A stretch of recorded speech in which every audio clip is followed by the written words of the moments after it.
Ladies and gentlemen, welcome to the Addicted to Success podcast. I'm here today with Dr. John Demartini. He is a self-development speaker, coach, and author. He has written over 100 books and textbooks in self-development and a number of other topics. And he has read close to 30,000 books, which is absolutely incredible. John, I had the opportunity to go to your event a couple nights ago, and I got to say, I was blown away by the content you were sharing, and I could just see so many people in the room were just having so many breakthroughs, and that was like a 2-hour session or something like that. So, yeah, you're truly incredible, and I appreciate you being here today. Thank you. Thank you for the interview. So, John, I remember you mentioning quite a few things about the possibilities of the future and science and the infinite. And I had a question that came up. I didn't get a chance to ask you.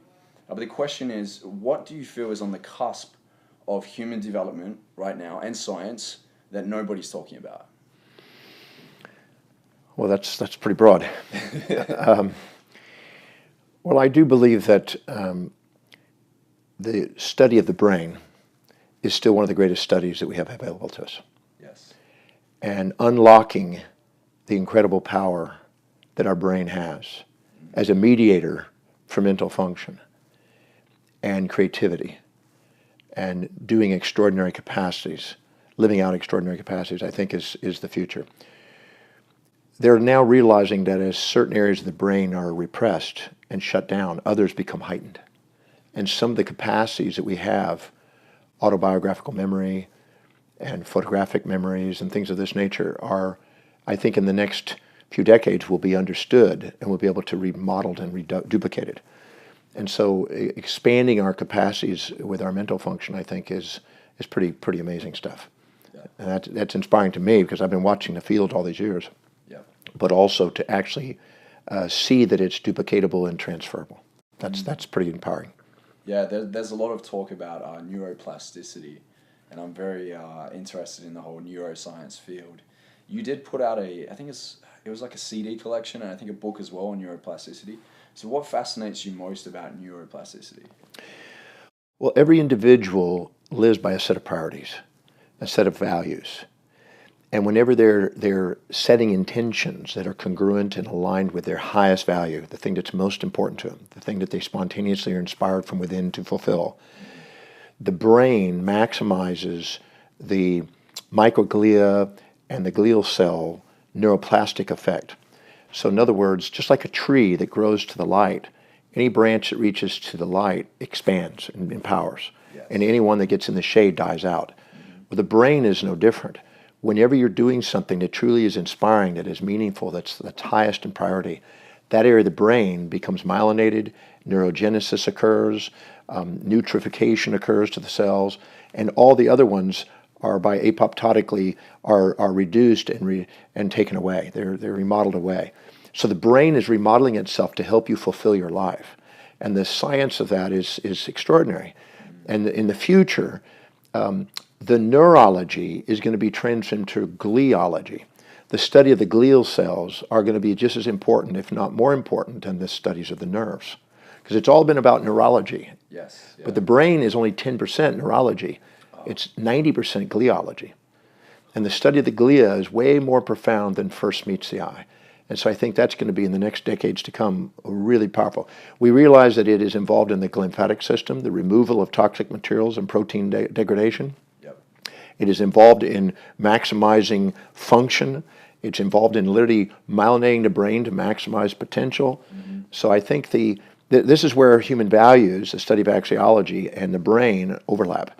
Whenever you're doing something that's truly meaningful to you, that's inspiring to you, that's the executive center in the brain, the medial prefrontal cortex, comes alive and becomes electrified and literally myelinated the second we are doing what we are really inspired to do.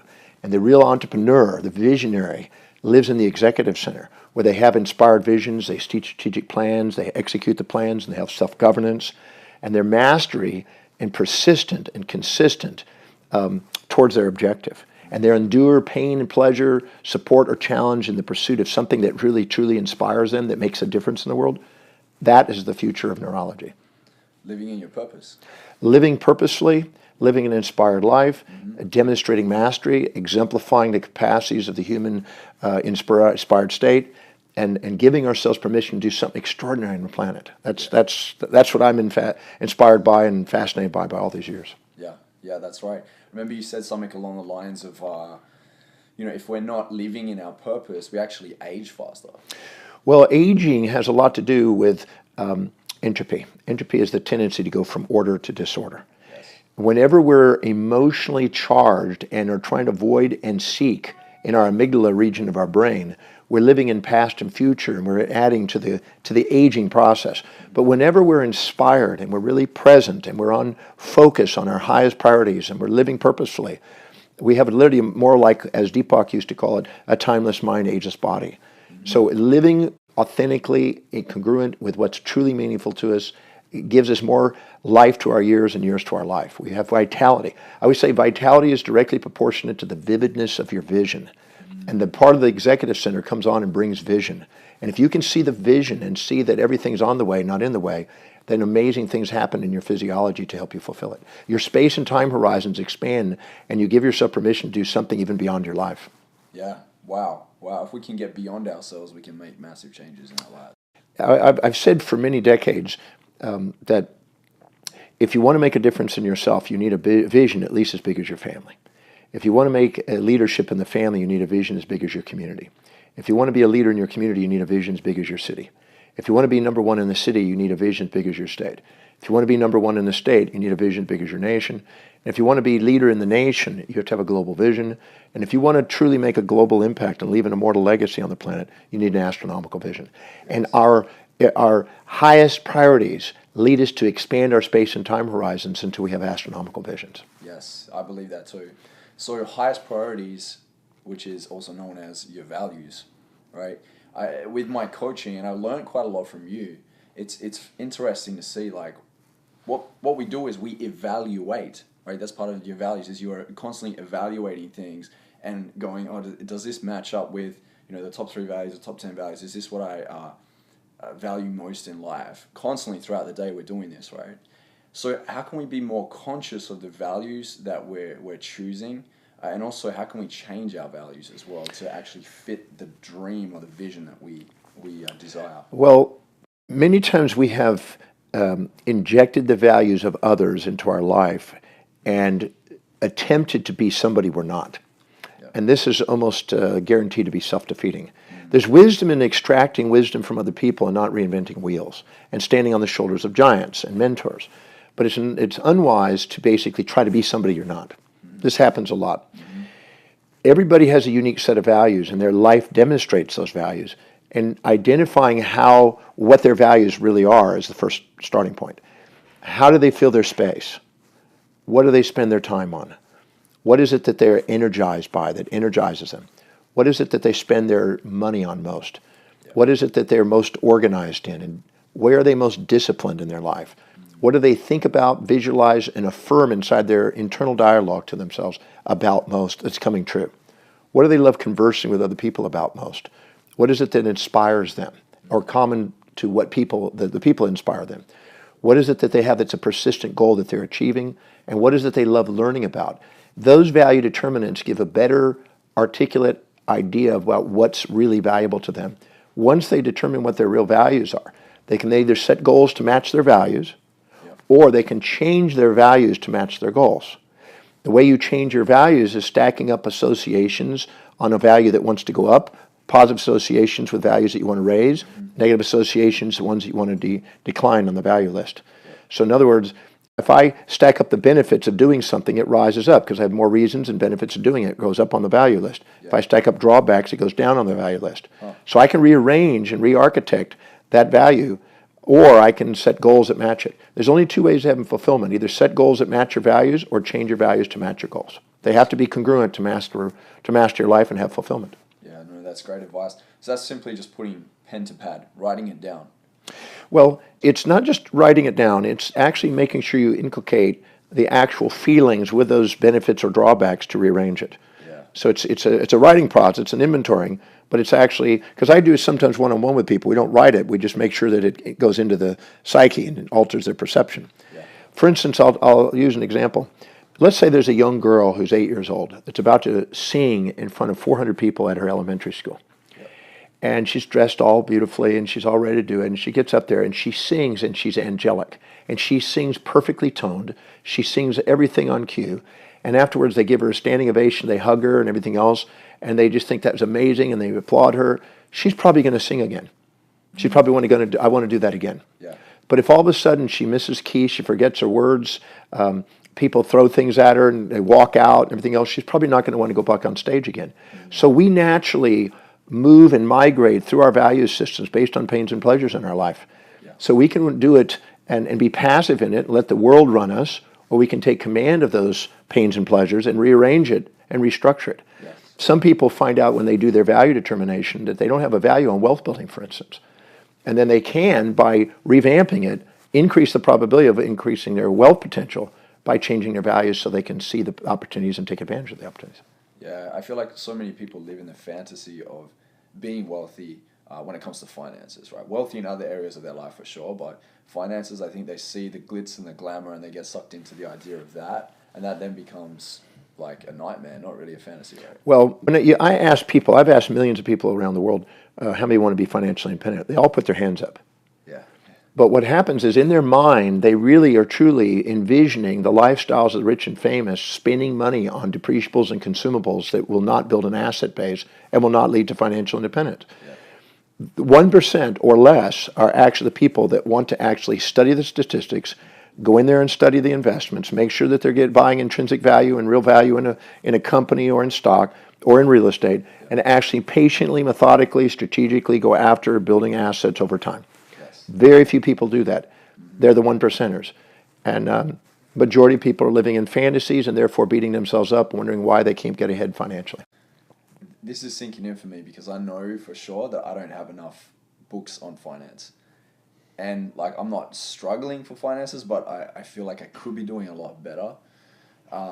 This is probably one of the biggest things. Like, look at your library. You know, what books are in your library right now, and it will show you what you value most. Yeah, well, I've read probably 1,400 books on finance, economics, and those areas. So that has been one of the studies. I've been teaching now 44 years. In November, it'll be 44 years. And I have been very fascinated on the 7 areas of life. I believe that people are here to live an inspired life and do follow whatever they think is their spiritual path. I believe that they're here to wake up their genius. I believe that they're here to do something that contributes as far as a business entrepreneurship, build wealth in their life and have financial independence, have a family structure that's not local and little suburbial, but actually a global family thinking structure. Social influence, I believe we're here to be leaders. And I believe that we're all capable of doing something vital with our body and really have a vital body. I've been interested in any of those topics because in order to master your life, all those really are to be mastered. Yeah, everything's touching everything. Yeah, and I found that every one of them, I wanted to explore and study each of those areas and how do I maximize the potential in each of those areas. As an entrepreneur, if you go out and you focus only on the business and you don't focus on relationships, you can get married and then have your business going away. If you don't focus on finances, you can work your butt off and then have nothing to show for it. So you want to have a well-roundedness, and you want to have some studies and understanding of each of those and have mentorship in each area. Yeah, I think a lot of people stop educating themselves once they leave school because they look at school as something that's not really enjoyable because they're being forced to do something that they don't really want to do. And if you look at the schooling system, this is like a huge conversation on so many levels where school is killing creativity, and also they're not sitting down with the children and finding out like what really lights them up. So therefore the kids aren't excited. And I think there was some school in, I think it was Finland, where they cut down the hours and they also didn't give them homework, but they made it about fun and play and also these kinesthetic activities so they could actually embody it and not just cognitively understand it, but also for it to become wisdom where they've actually applied it and got that real life feedback. What would you say to somebody that is really keen on understanding finances, but for them it really is that the only way they could do that is by reading books? Like what would we do? Well, I don't think that you have to read books necessarily to become very financially savvy.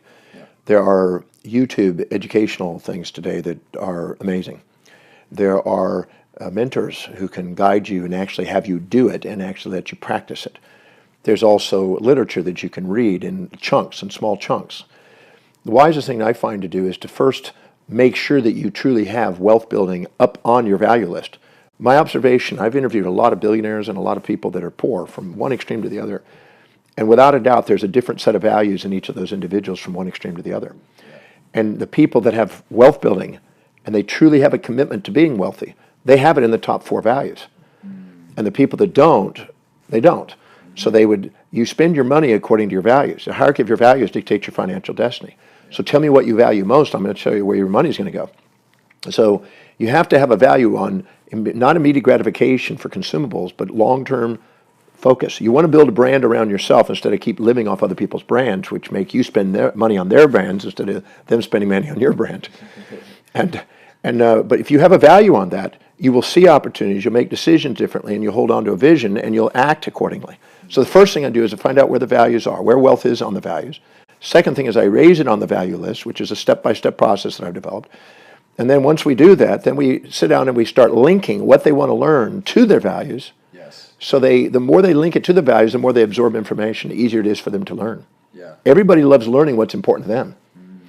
And whether it's visual or auditory or kinesthetic or whatever form the learning, we find out which one they excel at. We go there. If it's visual, many people can watch video games or video shows on wealth building and pick it up without having to read a book. So it's not necessary to read a book necessarily. I love visualizing. I love doing it, but I also watch YouTubes, and I do every possible way to learn something. You know, and I also have mentors that have helped me, and real estate mentors and stock investors. I mean, I've had mentors in almost every area of finance, and 1 hour with them sometimes is better than a book. So you want to do both. You want to learn as much as you can, and the more you get involved in it, the more inspiring it becomes, because the more masterful you, like in anything, you get more and more masterful as you go. Yeah, more reference points for you to draw from. Yeah. So it's not just a one-dimensional view. Exactly, because you build momentum with learning as you start to go down the journey. It's all a learning curve, and after a while, you're just adding refinements along the way. You start to realize you know that, you know that, you know that, and you go, okay, there's a piece, and you add a puzzle together. Yeah, beautiful, beautiful. So, John, we have a lot of entrepreneurs and aspiring entrepreneurs that tune into this podcast. Do you believe that everybody could be an entrepreneur? Do I believe that everybody has the capacity to do it? Yes. Do I believe that everybody will do that? Not necessarily. Is it possible to awaken the entrepreneur in every human being? Yes. I've definitely worked with people that you would never imagine to be an entrepreneur, found out what their highest value is, find out what the world needs, found out where they overlap, and set up a prioritized action step for them to help them do that, and they get into motion. Yeah. And they were not even entrepreneurs. They worked for stability and security at a company or raised a family, and all of a sudden they got inspired by something and they took off. So is the capacity inside everyone? Yes. Will they do it? Maybe not. If they apply the tools and principles that help them do it, they increase those odds for sure. So apart from values, do you feel like there's any other area that holds people back if they're not clear on that? I mean, I know there'll be a number of things, but is there a real standout thing that you found through your coaching and through speaking and interacting with incredible people throughout your life? Is there another area that we really need to focus on if we want to level up in our life? Well, one of the most unwise things an entrepreneur does is makes an assumption that what they think is important to them is important to everybody. Yeah. And sometimes they go out there with this really cool idea that they think, oh, everybody's going to want this. And they jump out there and they're fighting uphill battles. Mm-hmm. Find out what the world needs. When there's a demand for you, it's easy to provide a supply. The easiest part is finding out how to supply. Yep. Getting the demand and making sure you're meeting a real need. Because when you meet real needs, there's a demand. Yes. So caring enough about humanity to find out what humanity is searching for. And the greater the degree and quantity of humanity, the greater the income potential. So find out how to fulfill the needs of other people, and find out which of those needs inspire you. Yes. So if you can't wait to get up in the morning and deliver those needs, and they can't wait to get those needs, you found your niche. But if you project your values onto the world and think, oh, this is what the world needs, you're probably going to bang your head against the wall. And if you go out and find something that doesn't bring meaning to you and it's not inspiring to you, you're not going to want to go to work. But you got to find out where they overlap. There's like a Vesica Pisces, 2 sacred circles overlapping, and the center is where the power is. And if you basically find out what you're inspired to do and what they're inspired to receive, you found your niche and you're on your way. And being an entrepreneur is not even difficulty if you find that niche. Yeah. So that's the first starting point.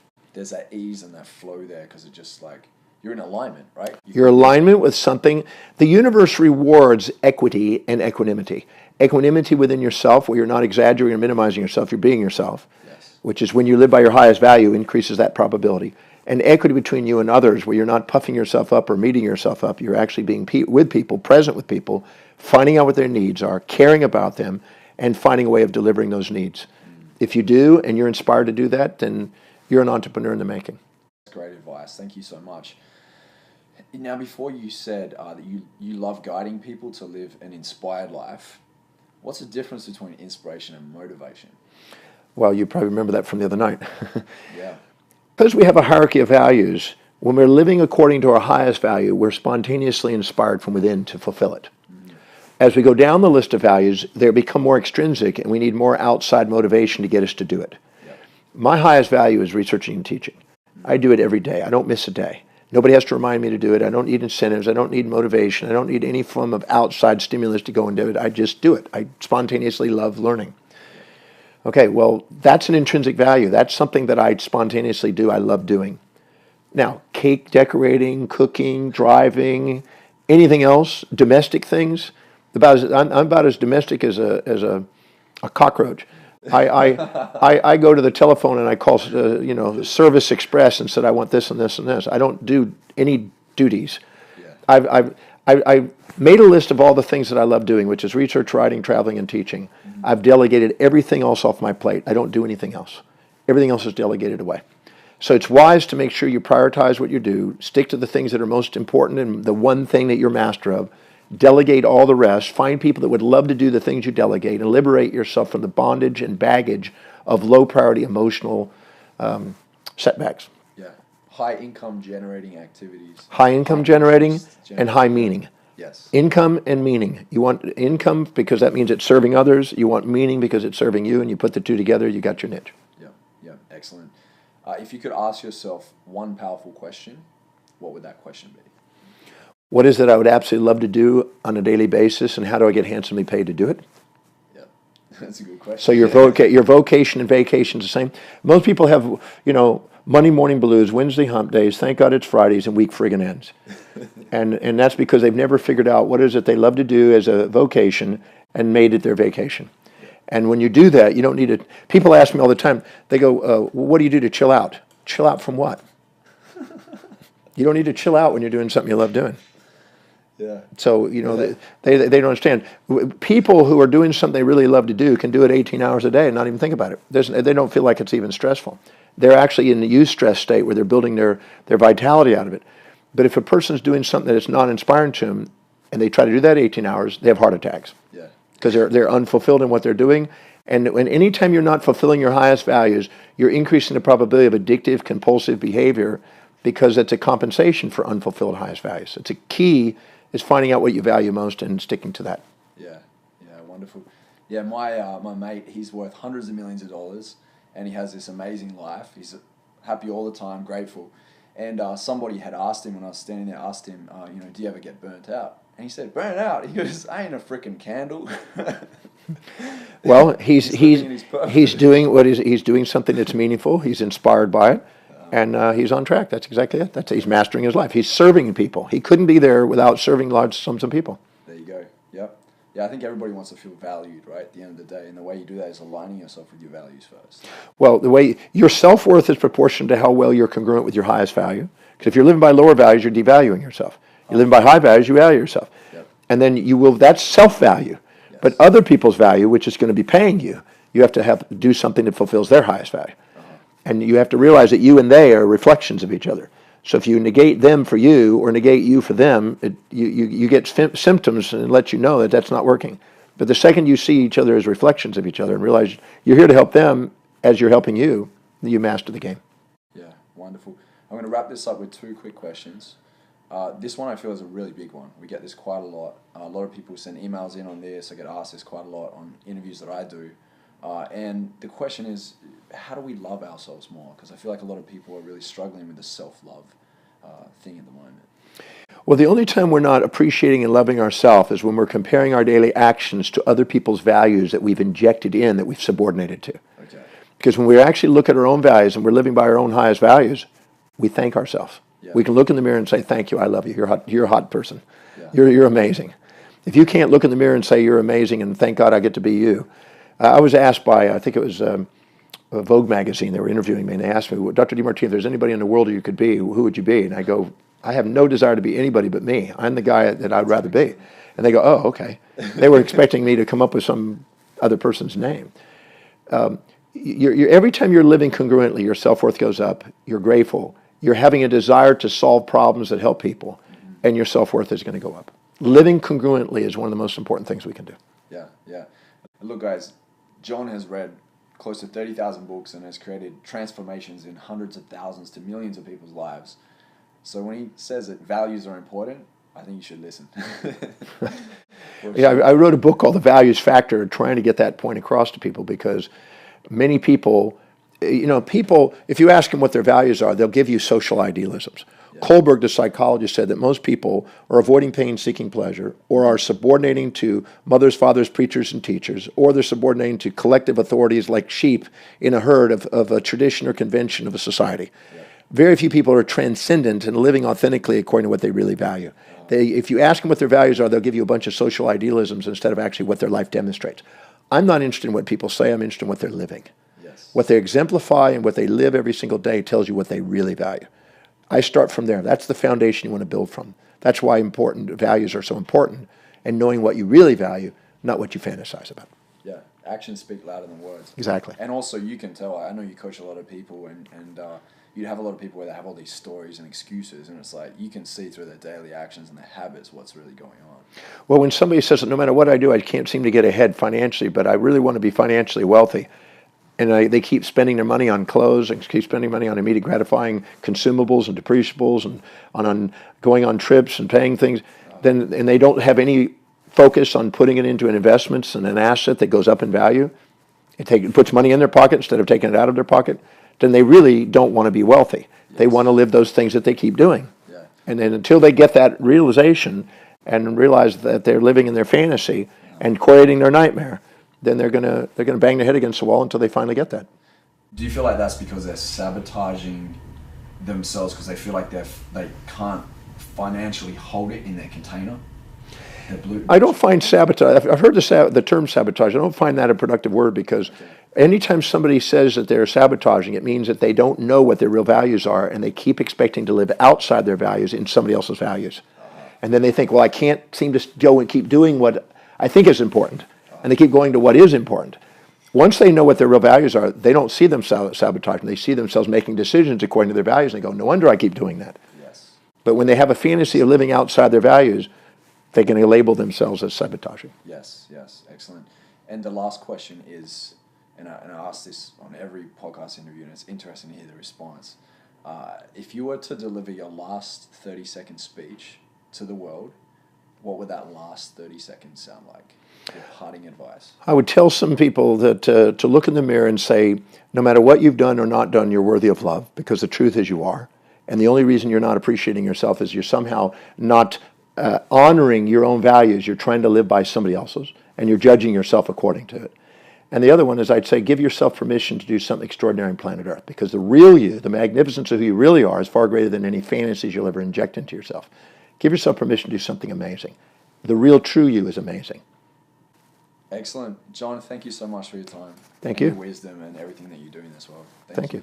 And for anybody that wants to check out John's work, John, where can they find your books? They can simply go to drdemartini.com, DRDemartini, DEMARTINI.com, drdemartini.com. The values determination assessment? On my website, you can go to drdemartini.com, go down to the menu, you'll find a thing that says value determination, determine your values, hit it, and there's a free 13-step process that you can fill in, and it'll increase, you'll have, when you're done, a list of values, and you can log it on there. It's private on there. You can come back to it 3 months later, every 3 months, and come back and look at what your values are doing as they're evolving. And you can look at what's really important to you, and you can make wiser decisions and start structuring your life around something that's congruent to achieve more. So go on there, take advantage of it. It's a 13-step process. It'll take you about 30 minutes of your time. It'd be a really valuable 30 minutes. And also, John and I are in the Rise Up movie. It's coming out the end of this year with Tony Robbins, Jack Canfield, Marie Folio, Ariana Huffington, a lot of amazing individuals. And I can't wait to hear your advice on there and how to step into your purpose and share your gifts with the world. So, Yeah, that looks like a great movie that's coming. yeah, excellent. All right, John, thanks a million. Thank you. Appreciate you. Thank you.